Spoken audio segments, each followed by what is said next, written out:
hated Onyx as a kid, and I've held on to that prejudice for decades. Whether it being a wall to Pikachu in the anime, or my 15 IQ child brain just not understanding why Charmander couldn't use Scratch and win against Brock, I was just not a fan of this Pokemon. Now this is the second pairing of rock and ground typing we'll see on the channel, and it goes without saying that a double weakness to grass and water, along with weaknesses to fighting, ground, and ice just means that there will be big problems in the early, mid, and late game. Onyx also has a common problem with having a rough time on Brock. Now its level up learn set is essentially nothing but normal moves, and that means it'll take some planning and some grinding to get past that. But the hugest problem that Onyx has, and the thing that made me roll my eyes the most, was this lowly 45 attack stat. Now to put that into perspective, it's just a little bit higher than Pokemon like Weedle and Execute, and it's tied with Zubat, so Onyx, it just isn't keeping great company there. Now despite all of that,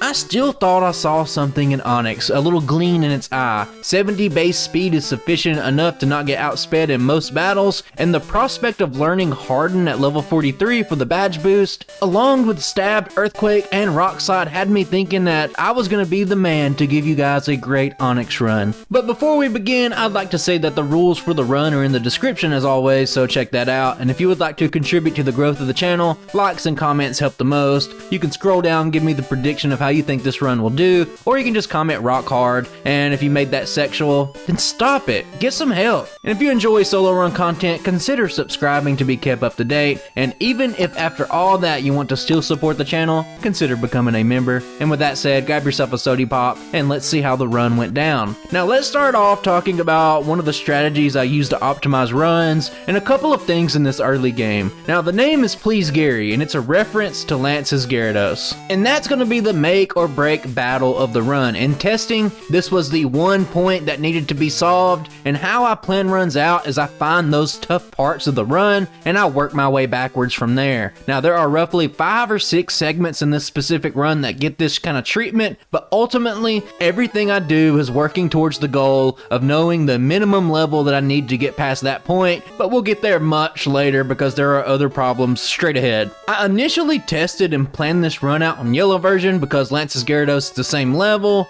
so there's no difference, and I thought with the easier early game, especially on Brock, that we could get Onyx its best time by making that grind a little bit less tedious, and it was true for a while, and the run was good, but there was some late game battles that kind of forced my hand to go back to Red and Blue. And if you know anything about Red and Blue, you know that the game was seemingly designed essentially to spit in the face of any Pokemon that can't deal with Brock.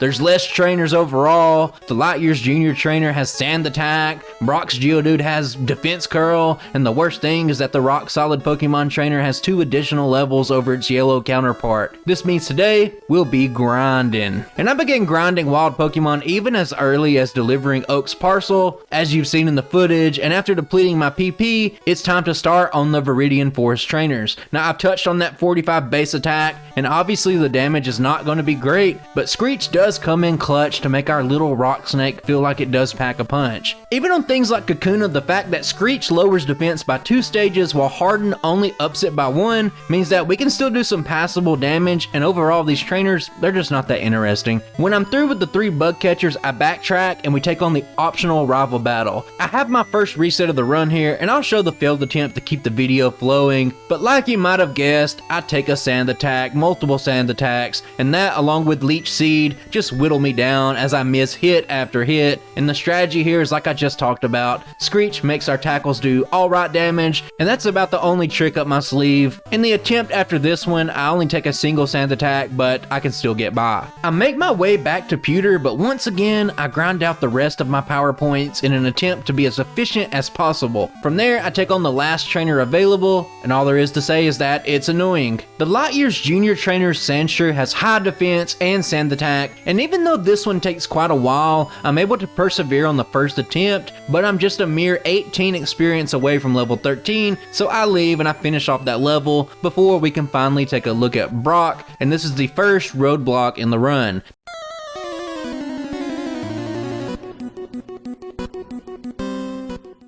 Today it's a rock versus rock showdown, and this one is pretty straightforward. Now Screech is a must here, but with Geodude knowing defense curl, you just need to kind of keep track of it. The goal is to get the Geodude's defense lowered by at least 4 stages, and if it uses defense curl anytime after that, just swap back to Screech to get it debuffed some more, and with Onyx's high base defense, you just don't really take a lot of damage. Now as for Onyx, level 13 is key, because if you don't outspeed Onyx, you just have no way to control the bides, and you will take a ton of extra damage, but since we are over 26 speed at level 13, it's a simple matter of lowering its defense by 6 stages and using tackle. When it goes for bide, you can swap back to Screech to waste its turns, and then you can just keep chipping away slowly. Overall, if you outspeed Onyx, it's a pretty safe battle, but it does take a whopping 4 minutes and 10 seconds of in-game time alone to get past this battle, and outside of the bad luck sand attack reset earlier, this section of the early game was pretty clean. As far as Mount Moon goes, it's pretty standard.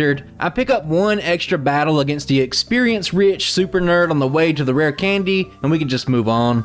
Now with a double weakness to water, it's not a shocker that I won't be taking on Misty first, and instead let's talk about rival number 2. Like always, it comes down to if you take some sand attacks, and luckily, Onyx learned Bind at level 15. It's like Wrap, it's just a worse Wrap pretty much. The accuracy's bad, you know the drill. If I outspeed, which I do, and I don't miss, this bird won't even get the chance to toss any sand, and the strategy just works out here. From there, it's straightforward, and I easily cruise to the end of the battle, but guys, don't forget that Onyx is double weak to grass, and here we get to see a Vine Whip absolutely obliterate me for the second reset of the run. The second attempt plays out essentially the same, but I remember that I have Bind, and with some decent luck, I avoid seeing any more Vine Whips, and we could put this one behind us. And overall, Nugget Bridge and all the trainers up to Bill aren't too bad. I returned to heal before the hiker guarding the elixir, and you can see here that Screech makes me do some pretty respectable damage, especially on the Geodude that you might think would be a nightmare, but I'm actually chunking it at 6 stages of lowered defense. Outside of that, we get another taste of grass moves, with the last with 2 Oddishes at the end of the route. And one of the big problems with Onyx that we haven't covered yet is that outside of learning Rage at level 25, everything that it learns naturally has less than 100% chance to hit. Specifically, Bind at 75% and Rock Throw at a pathetic 65% are the worst culprits, and even though I get close to making it past the first Oddish, the subpar accuracy rears its ugly head, and we have a 3rd reset, and then we have a similar situation that plays out after that for a 4th reset following that. I make it past on my 3rd try, and there's really not any commentary for this one. I just kind of rolled the dice, I didn't miss, and that was the difference in the fight. We'll be skipping Misty today for obvious reasons still, and looking ahead, we'll be getting the core of Body Slam and Dig, which is solid pretty much no matter what Pokemon you're using, but since Dig gets stabbed, hopefully it'll offset our low attack. Now, outside of some grinding for Brock and the 1 extra super nerd in Mount Moon, things have been kept to a minimum, and now that we have an actual good move, we'll be seeing a lot of extra battles from here on out, and we need to hit certain breakpoints for key fights, looking at Misty first. Before I hit up the SSN, let's take a rare visit over to Route 11, and there's a few specific trainers that are very efficient that I want to take on. And it's pretty clear that with our typing that we're going to need to grind quite a bit, and I held off in the early game because our moves were simply really bad. Now that we have Dig, we can get through the optional content much faster. Now,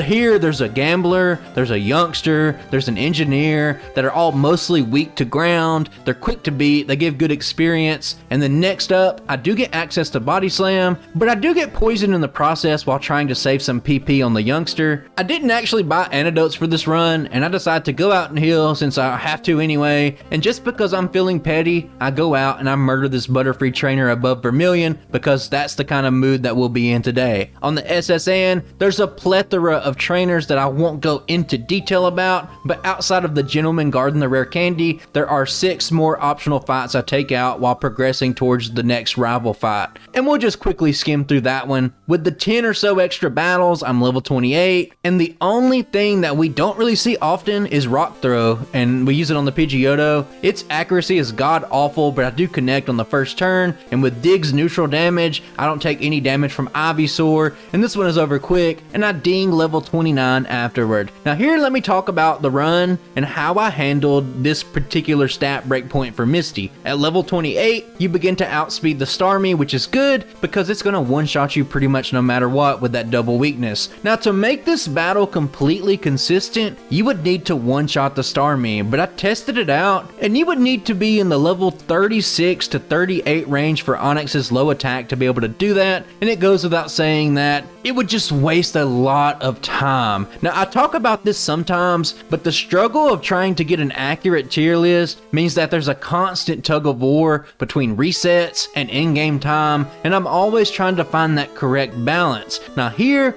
rather than grinding up 8 whole levels, I'm going to embrace the resets, and this means if you look at Onyx's crit rate, I have a 13.67% chance of one-shotting it, and Misty has an alright chance of using an X defend, which would also give me another chance at it, so I'll take the resets rather than wasting like an hour or more of in-game time. Now alright, we've talked about it long enough. I love theory crafting, I love seeing these numbers, but let's see how it played out in the run.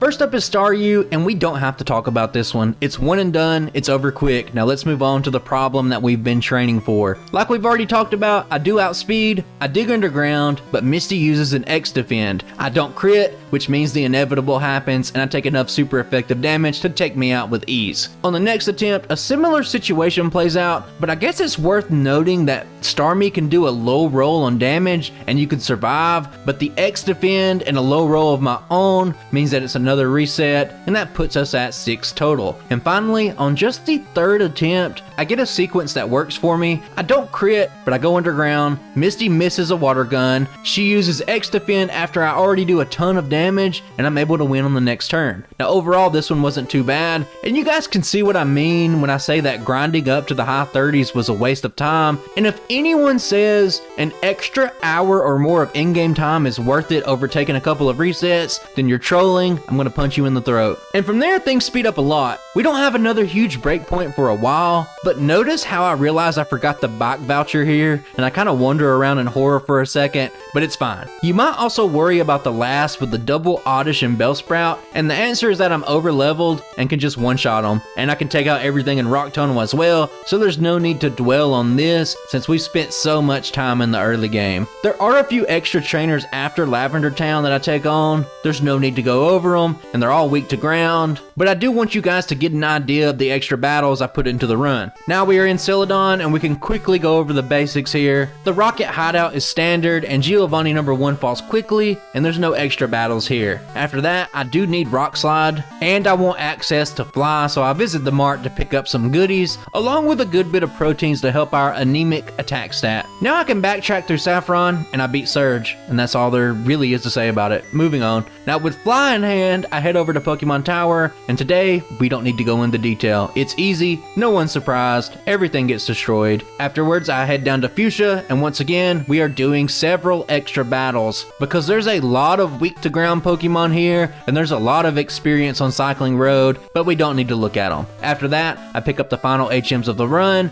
and then I quickly dip back into the Celadon Mart to grab a couple of calcium since my speed is good enough, and my attack stat experience is going to be maxed out anyway, so it doesn't help much, but it's the best choice. Now let's bounce back to Fuchsia, and the only thing here is that I pick up the Juggler with the 1 Hypno before Koga. And speaking of Koga, ground and rock, I resist normal moves, I resist poison moves, I have a ground super effective move, and it's kind of the recipe for an easy battle, and that's what plays out here. I do learn Harden in this battle, which isn't quite as helpful as you would think, but a badge boosting move always finds a lot of value, so it's welcome. Now overall, this one is extremely easy, and just like the past few segments, we're moving on quickly once again. After that, it's yet another segment of extra battles, and you guys can just get used to that. We are in the fighting dojo where only desperate runs go, but even though we're weak to fighting, fighting moves are no notoriously scarce and bad in Gen 1, and I clear the whole thing out easily before we move on to Sylph. Earthquake is obviously good here, but I'll be hanging on to Dig for just a little while longer for the time skips. And once again, we're a broken record here, guys, but I need to give you an accurate representation of the run, and I have to tell you guys that I battled roughly 75% of the extra battles inside of Sylph. I don't need to show them, but a lot of them are weak to ground. They're very easy, they're very experience rich battles, and I need them as we get closer and closer to that late game. And when I'm done with everything, I'm level 50, and now it's time for rival number 5. Like everything else, this one is precisely calculated. I'll level up soon, so setting up is useless now, and a rock slide moves me on from the Pidgeot. Gyarados is next, and the only thing that matters for now is that I don't get that 10% chance to miss with rock slide. I don't, and this is a guaranteed one shot, and I level up at the end of this one. Now this is key, and it probably won't surprise most of you, but that means that I can badge boost up with Harden and keep them for the rest of the battle. And as far as Growlithe goes, it never mattered anyway. It doesn't matter in any run, and with this level advantage, that also means that Alakazam would be a one and done even without the Hardens. Now where the badge boost matters is when we're facing down the possibility of a double super effective Razor Leaf that would obliterate us, and even moves like Vine Whip would hurt a lot. With 5 boost, that puts Dig in a one-shot range, and that guarantees the battle. And even though this one looked easy, you guys gotta remember that it was highly planned out, and to me it's very satisfying when you see everything work out like you planned. From there we can just skip Giovanni number 2, and it's time for our weekly brisk swim down to Cinnabar. And just like we've seen a lot in this run, we are still on that grind, baby, and all of these fire types in the gym are nothing but tasty little morsels for experience. I take all of them out, and it's time for an Onyx edition of Tombstoner, brother. And we can just take a really quick look at Blaine. Now this is a great matchup, and there's a reason that I came here for my 5th gym, which is something you normally don't see too often. And that's about the only interesting thing here, because I have my choice of ground moves or rock moves, and this one is over very quick, very painlessly. I learned Earthquake, and after that I decided to take on Sabrina next. With a level this high, I both outspeed and can one-shot everything. There's nothing to note here. We can keep it rolling. Now it's time for Erica, because we've held off as long as we possibly can, and at this level, there's zero chance that her trainers are going to defeat us, and just like we've seen countless times already, I'm going to fight every single trainer in this gym. And I'm not going to play the music and draw out suspense for Erica, because it's 3 easy one-shots, and it's a very quick battle because I'm so over-leveled. And honestly guys, this is why I love the mid to late game of Gen 1 so much, and why I played as much as I do. The flexibility to take on gyms 3 through 7 in whatever way kind of suits you, without too much limitations on it, makes planning and routing very fun. And it's often like you have a different experience for most runs, but that's really about all I can really say about this one. Now all that's left is Giovanni, and once again I'm battling every trainer I can get my hands on, because we still got a ways to go before we're ready for the end game. And as for the last gym, it's just a series of one-shots. We don't get to see an ad for guard spec here, and we can just move on from this fight. Next up is rival number 6, and this one is similar to rival number 5, except my experience isn't set up this time. But this is kind of like the Misty situation. We'll talk about that in a second. I set up the full 6 times on Pidgeot, and the battle is a sweep from there, but the problem is I level up to 60 going into the Venusaur. And considering I have to grind trainers still after this, I really didn't want to use my rare candy, and with Earthquake being a 2-shot, and the fact you can see I can survive anything outside of a Razor Leaf, I played the numbers here, and I was willing to reset if I had to, but I don't have to at all, and we get past this one on the first attempt. Now this isn't related to anything, but how high does Pokemon Yellow's Venusaur sprite look? This thing is blaze, and I'm not talking about fire types, folks. Looking ahead to the league, and something I just brought up for a second, is that I'll be battling a good bit of extra trainers in Victory Road outside of some of the more risky ones. I even take on the Moltres since it's double weak to rock, and now we can see if all this preparation helps us out. Before we dive in, I have 11 rare candies, and I use all but one of them to get us to level 74. And now let's take a look at Lorelei.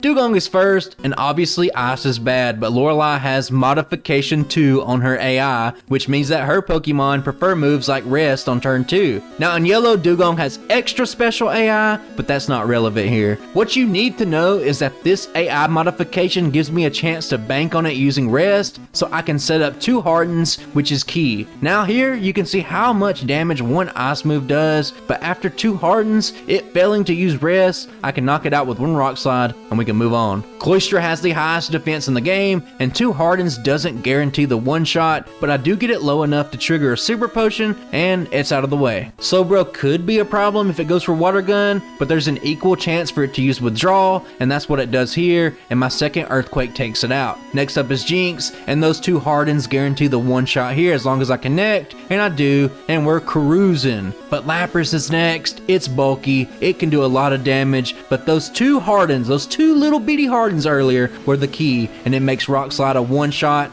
and that's Lorelei down on the first attempt. Obviously this one did take a little luck. I did practice it a lot, and that turn 2 Rest was something that wasn't always needed, but taking 2 Ice moves early would make the battle more tough, but I'm not going to dwell on it, I'll take the win. And if you think the fighting type Elite 4 member is going to pose a problem, then this is probably your first video, so welcome to the channel. It's Bruno, everybody. I don't even bother to set up, I just go straight damage, and I barely take any in return, and that's all you need to know. Third is Agatha, and at this level, I outspeed her Pokemon, and I have Earthquake or Rock Slide just to cruise through this one. Now the one problem here is that I forgot to use an elixir, and I had to finish off the battle with Rock Slide, but the final Gengar is pretty pathetic anyway, so we can just keep looking ahead. And finally, Gyarados is next, and this is what the entire run and all of those extra battles were for. Starting at about level 73, you start to stand a chance with Rock Slide. Now here at level 75, we have pretty much a 60-40 coin flip to one-shot it, which isn't really that bad considering our typing.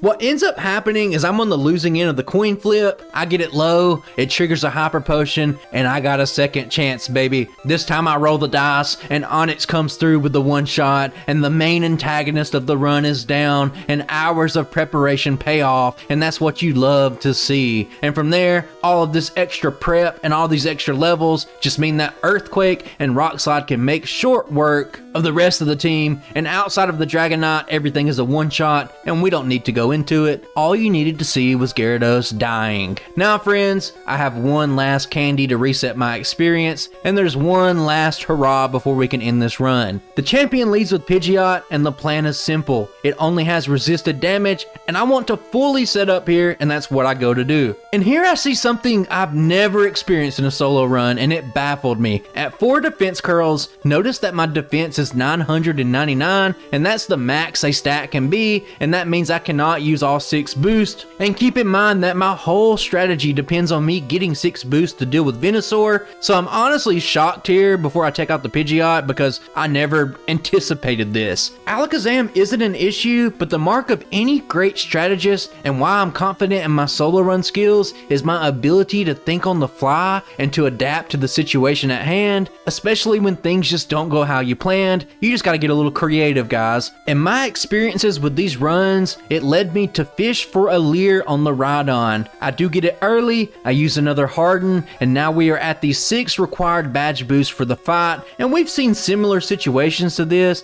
but I am proud of myself that I thought of it with no notice. As for Gary, we've already shown what Rock Slide can do without boost, so we can move on to the Arcanine, which also falls to a single Earthquake with a boost, and now it's 1v1 against the Venusaur. And I've mentioned the 6 boosts like 5 times already, but they were key because it guarantees the one shot.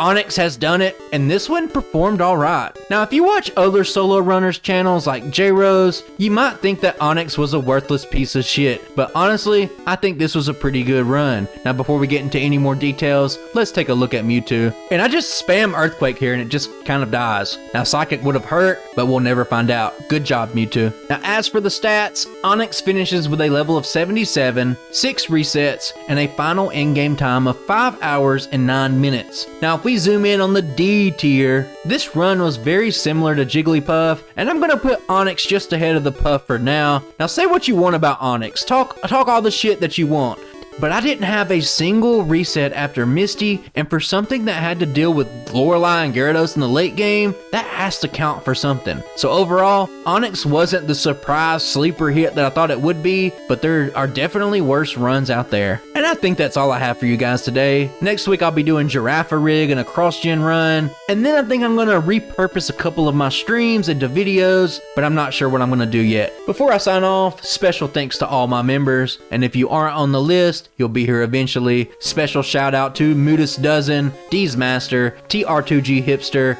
Cheesy Speakeasy, Josh Ferment, and Kendall C. I really appreciate the support, and if you want to become a member, just click that button, and I'll catch you guys in the next video. Bye!